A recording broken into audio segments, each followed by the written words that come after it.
আমরা যারা ইসলাম ধর্ম অবলম্বী মানুষ, বাংলা ভাষায় কথা বলি, পশ্চিম বাংলায় জন্ম নেওয়া এই ধরনের মানুষ যারা বাংলাতে কথা বলেন এবং ইসলাম ধর্মটাকে নিজেদের ধর্ম হিসাবে মেনে চলার দাবিদার, এইরকম মানুষের সংখ্যা প্রায় 2,75,00,000 পশ্চিমবঙ্গে আমরা যারা বসবাস করি। এই 3 কোটি মুসলমানের এই রাজ্যে ইসলাম থাকবে কি থাকবে না, মসজিদ, নামাজ, রোজা, ইতিকাফ, হজ, যাকাত, এগুলো এই রাজ্যে বাঁচবে কি বাঁচবে না তা নির্ভর করছে এই 3 কোটি মুসলমানের উপরে। পশ্চিমবঙ্গ নামীয় রাজ্য থেকে যদি মসজিদ বেঁচে থাকে আর মুসল্লি যদি বেঁচে না থাকে, এ ব্যাপারে কোন রাজনৈতিক দল ভোটের আগে বলবে না যে ময়নালী মসজিদে 5 ওয়াক্ত নামাজের জবাব হচ্ছে না কেন, জবাব চাই। সিপিএম কংগ্রেসের বিরুদ্ধে আওয়াজ তুলবে না, কংগ্রেস টিএমসির বিরুদ্ধে আওয়াজ তুলবে না, কোন পলিটিশিয়ান বা কোন রাজনৈতিক দল এইটা নিয়ে কেউ কখনো মাথা গরম করবে না। পশ্চিমবঙ্গের এই 3 কোটি মুসলমানের ঘরে যদি কোরআন পাঠ বন্ধ হয়ে যায়, তাতে পশ্চিমবঙ্গের কোন রাজনৈতিক নেতা কেতার মাথার যন্ত্রণার কারণ হবে না।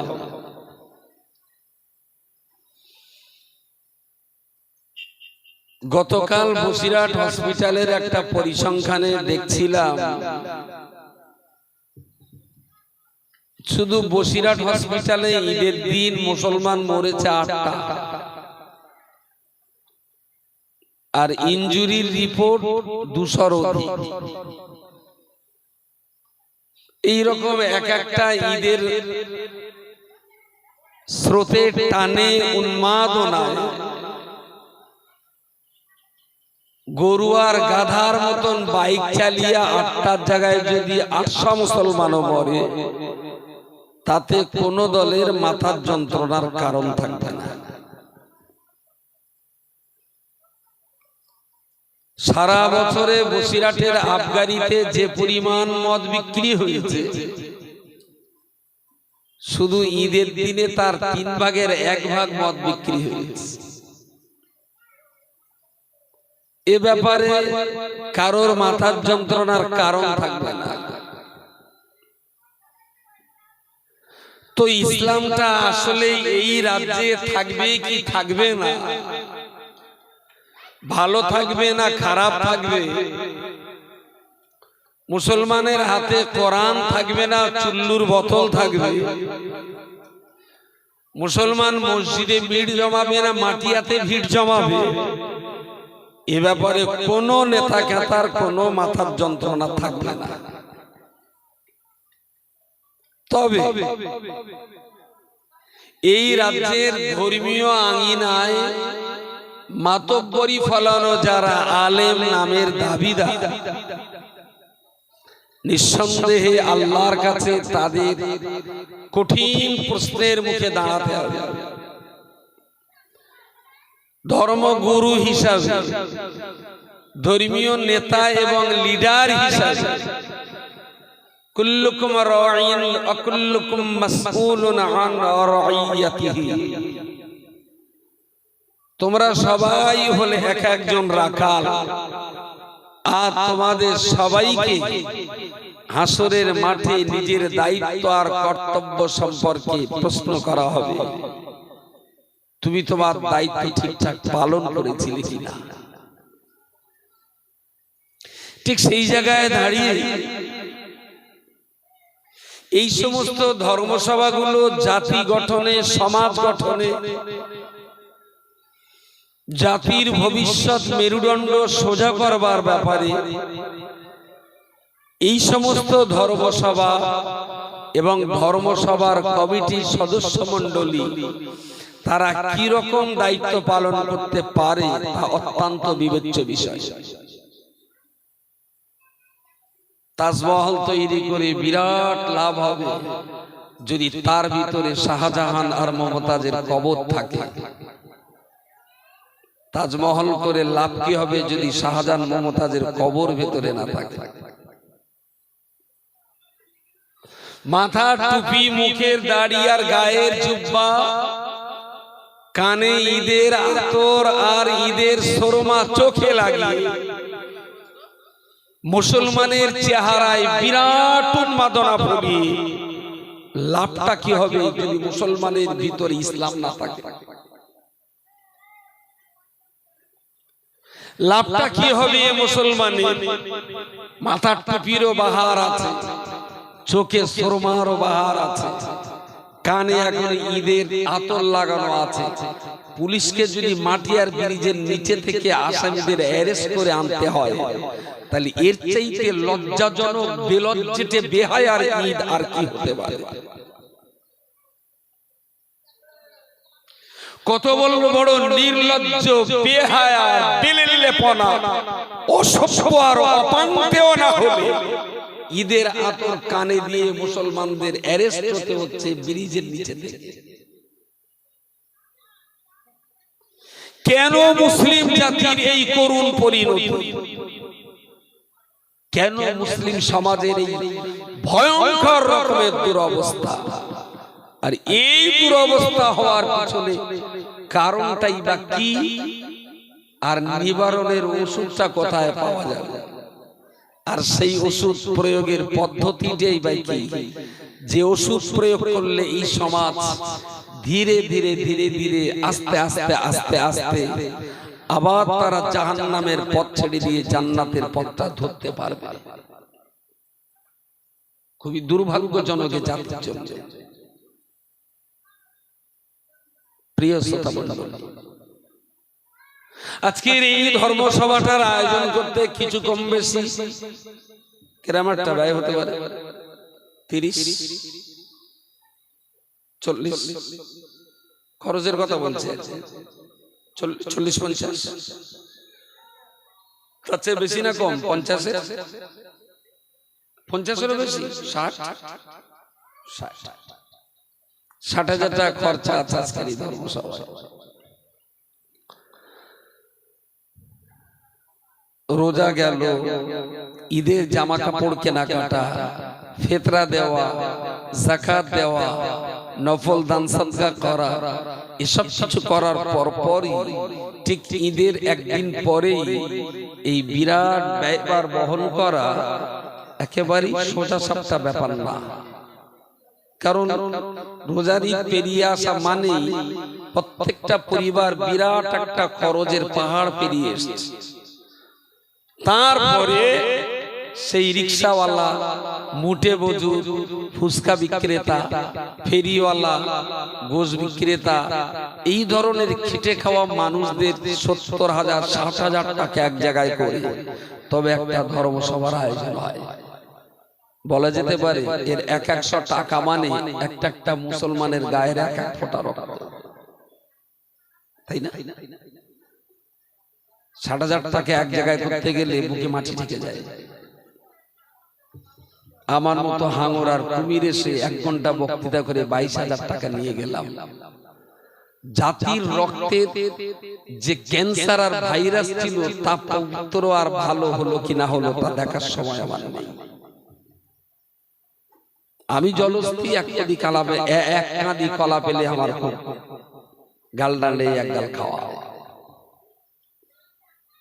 60,000 টাকা খরচ করে আমারই জাতি, আমারই কমিউনিটি, আমারই সমাজ ব্যবস্থাকে যদি ৭০,০০০ টাকার উপযুক্ত ভালো পথ না দেখাতে পারি, তাহলে হাসরের মহামাঠ মহাময়দানে এ সব কমিটির সদস্যদের জমক চূরণী হবে, সমানভাবে চড়ানো হবে। এই ধর্মসভার বক্তা করা যায়। শুধু দুয়ারে কেলানি সভা কমিটির সদস্যরা খাবে না, এই দুয়ারে কেলানি বক্তারাও পাইকারি হারে খাবে। সে দুয়ারে রেশন কার্ডটা হচ্ছে না, ওইরকম খোদার দরবারে দুয়ারে কেলানি যে অজ করেছো, নোলা বুড়িয়ে তো প্রচুর পরিমাণে মাল মেরেছো, সমাজের অবস্থাটাই কেন তার জবাব দেওয়া লাগবে। আমি জানি কুল্লুকুম রাঈন ওয়া কুল্লুকুম মাসউলুন আন রাইয়াতিহি। প্রিয় নবীর প্রিয় সাহাবী ফারুক আযম ওমর রাদিয়াল্লাহু তাআলা আনহু খেলাফতি দায়িত্ব প্রাপ্তির পরে মসজিদে নববীর প্রথম জুমায় তিনি যখন খুতবা দেওয়ার জন্য দাঁড়িয়েছেন, ওই জুমায় খুতবা দেওয়াকালীন রাসূলুল্লাহর মুখ নিঃসৃত এই হাদিস শরীফটা পড়তে পড়তে ফারুক আযম ওমর রাদিয়াল্লাহু আনহু ডুকরে ডুকরে হাওমাও করে কেঁদে উঠলেন। উনি কান্না থামাতে পারেন না, খুতবা পড়া বন্ধ করে দিতে বাধ্য হলেন। কিছু সময় কাঁদা কাটা করে আবার খুতবা দেওয়া শুরু করলেন। আবার কাঁদতে কাঁদতে বাকরুদ্ধ হয়ে পড়লেন, বাকরুদ্ধ হয়ে পড়লেন। আবার তার খুতবা স্তব্ধ হয়ে গেল। এমন ভাবে পড়ার কাটাকাটির মাঝখানে তিনি তার খুতবা শেষ করলেন, জুমার নামাজ শেষ করলেন। মসজিদে নববীর মুসল্লিগণ ফারুক আযম ওমরকে জড়িয়ে ধরে বললেন, ইয়া আমিরাল মুমিনিন খলিফাতুল মুসলিমিন, আপনি কবর জিয়ারত করতে যে আল্লাহর সেই দরবারে হাত তুলে অনেক কান্নাকাটি করেছেন, রোনাজারি করেছেন, কিন্তু জুমার দিনেতে মসজিদে নববীর খুতবা দেওয়ার মাঝখানে আজকে কেন এত ফুঁপিয়ে ফুঁপিয়ে কাঁদছিলেন? ফারুক আযম ওমর বললেন, ওগো আল্লাহর নবীর প্রিয় সাহাবীগণ, নবী আমার হাদিস শরীফে বলেছেন, কুল্লুকুম রাঈন, তোমরা সবাই হলে এক একজন দায়িত্বশীল রাখাল, ওয়া কুল্লুকুম মাসউলুন আন রাইয়াতিহি। দুনিয়াতে আল্লাহ তোমাদের যেমন দায়িত্ব প্রদান করেছেন, হাসরের মহামাঠ ময়দানে আল্লাহ পাকের দেওয়া দায়িত্ব সম্পর্কে আমাদিগকে আল্লাহ প্রশ্ন করবেন। তোমরা সবাই মিলে আমাকে আমির বানিয়ে দিয়েছো, তোমরা মুসলিম জানের খলিফা বানিয়ে দিয়েছো। এই মুসলিম জানের দায়িত্বে চেয়ারে বসার পরেতে আমি ওমর বড় ভীত সন্তুষ্ট হয়ে পড়ি। সুদূর মদিনাতুল মুনাওয়ারা থেকে সুদূর সুদূর পাহাড়ি কুঞ্জমের কিনার আপনার ফোরাত নদীর উপকূল তীরবর্তী এলাকাতে বাচ্চা একটা কুকুরের একটা বাচ্চা যদি প্রচন্ড গরমের সময়তে উত্তাপের দায়ের মাঝখানে মরুভূমির মাঝখানে নদীর কিনারায় যদি একটা কুকুরের বাচ্চা খাওয়া বিনে যদি মারা যায়, ময়দানে মাশারের কঠিন সময় আমার আল্লাহ আমায় জিজ্ঞাসা করে বলবেন, ও খাত্তাবের পুত্র আমার, বলো বলো তোমার রাজত্বকালে একটা কুকুরের বাচ্চা না খেয়ে মরে গিয়েছিলে, তুমি মুসলিম জানের খলিফা হয়ে আমার সৃষ্টি করা কুকুরের বাচ্চার খাবার আর পানি কেন যোগান দিতে পারোনি? আমি ছিলাম ভালো, কিন্তু তোমরা আমাকে খলিফা বানিয়ে দিলে। আর আমার রাজত্বে যদি একটা কুকুরের বাচ্চা পানির অভাবে যদি মারা যায়, আল্লাহর কাছে তার কৈফিয়তটা আমাকে দেওয়া লাগবে।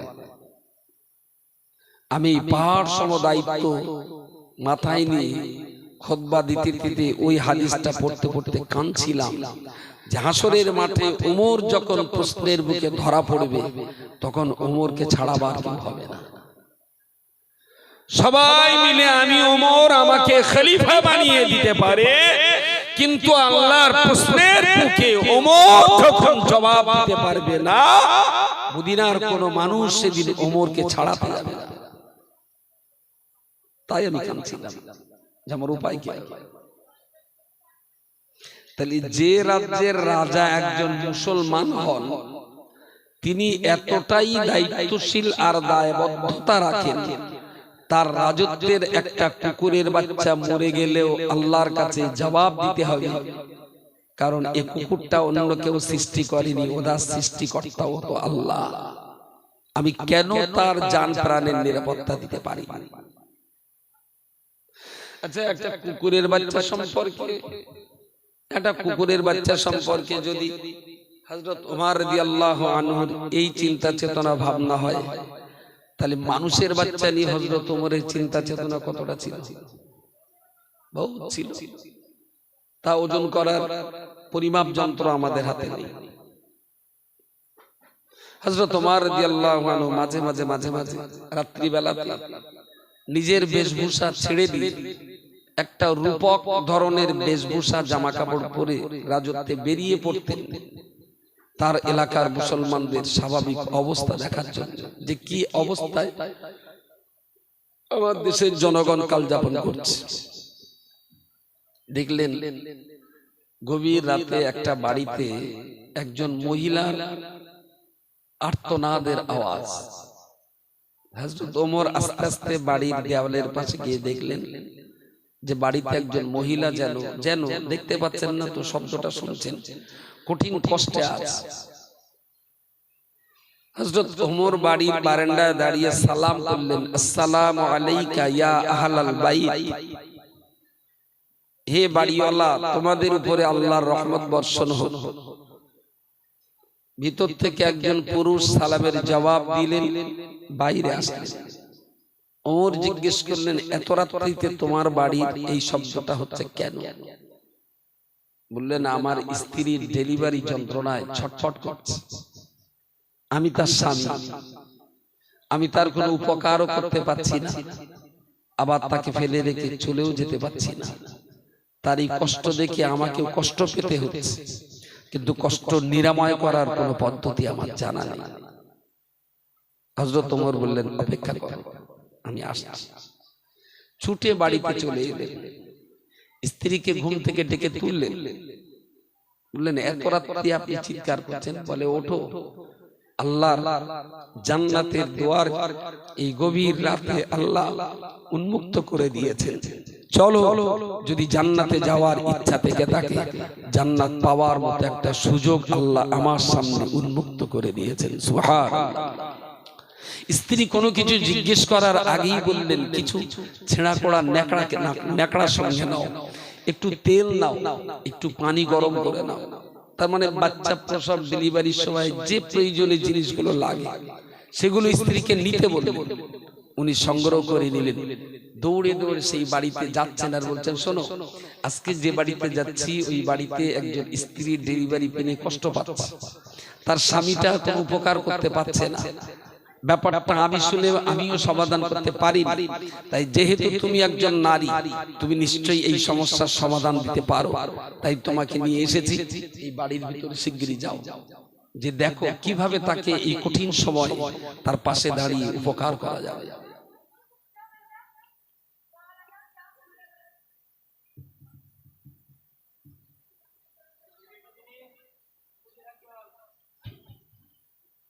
পিসি সরকারের জাদু, সুমন্ত বলে ফু দেবেন আর ধুলোবালি পড়ি হয়ে যাবে। এখানে পিসি সরকারের জাদুর কাজ না, এখানে বাচ্চা বয়স থেকে মানুষ করবার কাজ।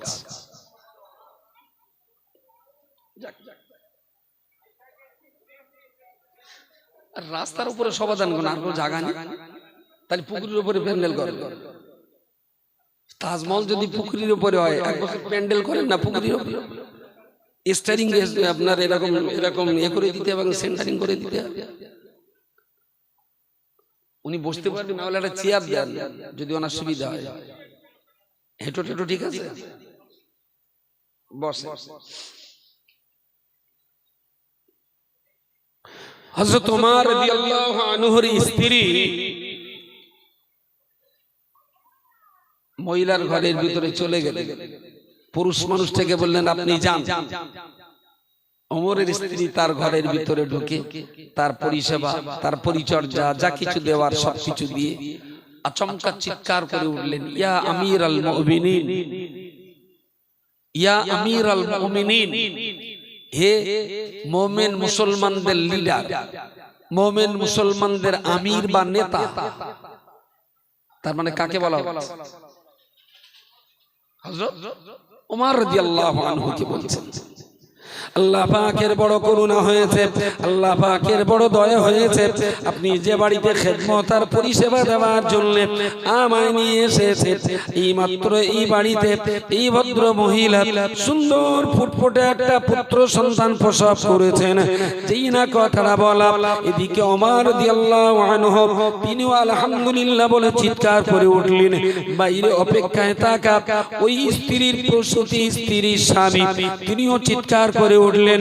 ভিতরের মহিলাটা আমিরুল মুমিনিন বলে কথা বললেন, বাইরের পুরুষ মানুষটা আলহামদুলিল্লাহ বলে চিৎকার করে উঠলেন। তাহলে বাইরের এই পুরুষ মানুষটার আসল পরিচয় কি? নিজের ছেলে হয়েছে, স্ত্রীর যন্ত্রণা থেকে নিষ্কৃতি পেয়েছে, এসব নিয়ে আনন্দ নেই। তখন মাথার যন্ত্রণার কারণ বাইরের ওই পুরুষটাই কি হযরত ওমর? এই যুগে আমিরুল মুমিনিন ওমর ছাড়া তো আর কাউকে বলা হয় না। তাহলে আলো আঁধারের মাঝখানে আমি কার সঙ্গে কথা বললাম? বাইরে এসে সালাম করে হাতটা ধরে বললেন, হাল আনতা ওমর, হাল আনতা ওমর। বলছেন, আপনি কি মুসলিম জাহানের খলিফা হযরত ওমর? আল্লাহ নবী সাহাবী ফারুক আযম ওমর রাদিয়াল্লাহু আনহু বললেন, না না, আমি তোমাদের খলিফা নই, আমি তোমাদের নেতা নই, আমি তোমাদের নেতা রাজা কিংবা খলিফা নই। তোমার বুঝতে হয়তো ভুল হচ্ছে।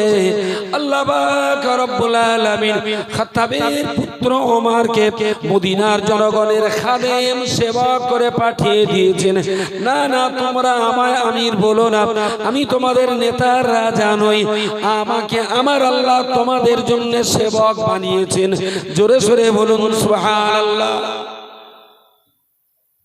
ইন্নী খাদিমুন, আমি তোমাদের খাদিম। খাদিম কার বলে?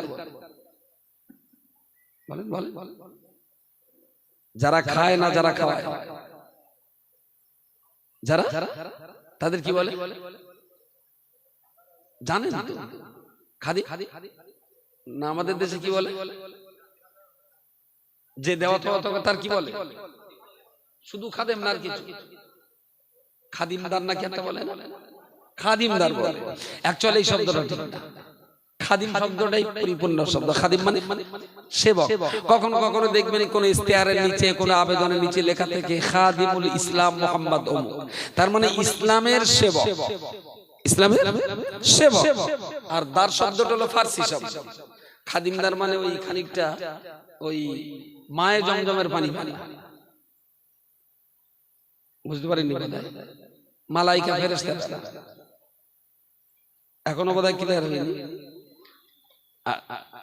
মালাইকা মানে ফেরেশতা। আমার কখনো কখনো সবাই শুনি আর কি বলে আল্লাহর মালাইকা ফেরেশতা, কখন বলে আমার এক গ্লাস আবি জমজমের পানি দাও। আচ্ছা, কখনই কি বলে যে লেডিস মেয়ে লোকেরা একটু সরে যাও? তখন কি বলে? হয় লেডিস বলে, না হলে মহিলা বলে। লেডিস মহিলা বলে, লেডিস মানেও যা, মহিলা মানেও তাই। মালাইকা ফেরেশতা মানে লেডিস মহিলা মানে, মালাইকা মানে ফেরেশতা, আর ফেরেশতা মানেও ফেরেশতা। আবার এই বলে আবে জমজমের পানি দাও। আবে জমজম মানে তো জমজমের পানি, ওরা ফার্সি ভাষা। আবে জমজম মানে আব মানে পানি ফার্সি ভাষায়, আবে জমজম মানে জমজমের পানি আরবি ভাষায়, মায়ে জমজম মানে জমজমের পানি। আর যদি একসঙ্গে বলা হয় আবে জমজমের পানি দাও, তার মানে তুমি একটা লেডিস মেয়ে লোক বেকো, এরকম একটা ভাব।